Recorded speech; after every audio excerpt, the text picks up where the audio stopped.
برنامج كان وحقيب كيه برنامج كسحلقان ومدحبين محمد عبد الله محمد فرماجو إعلاميي maamulka gobolkan oo hormuud ka noqday sidii caasimadan dib loogu dhisi lahaa annagana ujeedadeena iyo hadafkeena ahaa in caasimadan ay la tartanto caasimadaha adduunkana ay qayb ka tahay waxaan ku faraxsanahay in maanta heerkan ay soo gaartay isxilqaan waxay ku timid shacabka oo runtii iyo maamulka gobolka banaadir oo iskaashaday u istaagay bahda fanka iyo suugaanta gobolka iyo dhammaan bahda saxaafadda oo aan aad iyo aad uga mahad celinayno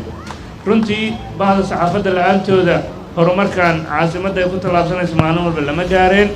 bulshada adduunkana ma arkeen haddaysan ahayn bahda saxaafadda ayagana waxaan leenahay kal iyo laab sida aad uga soo qayb gasheen isla markaana si isxilqaannimo ah aad ugu taagan tihiin sidii dalka dib loogu dhisi lahaa waan kaga mahad celinaynaa intaas ka sokow maamulka gobolka banaadir waxaa ka go'an si isxilqaannimo ah in caasimadoo dhan lagu wada dhiso dibudhiskeeda iyo bilicdeeda sidii loogu soo celin lahaana laga qayb qaato barnaamijkaana tan iyo markii madaxweynuhu iclaamiyey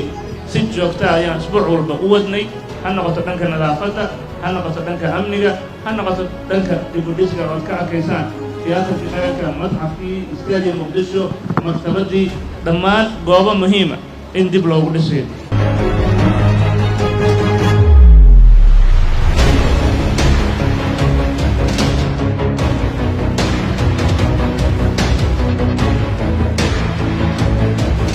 waxaan kaloo rabaa inaan u mahad celiyo shacabkii deganaa madxafka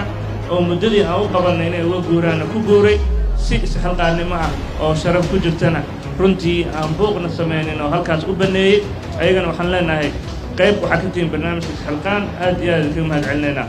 sidoo kale dhammaan goobaha danta guud waxaan codsanaynaa dadka deggan inay sida ugu dhaqsiyaha badan u banneeyaan si loogu adeego bulshada dan guud waa dan guud shaksi walbana waxaan rabnaa inuu nagala qayb qaato sidii danta guud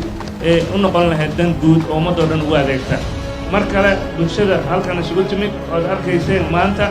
sida hagar la'aanta looga soo qayb galay ishii bugtaa ku bitaacsan ahayd waa u jeedaan marka runtii waxaan rabaa in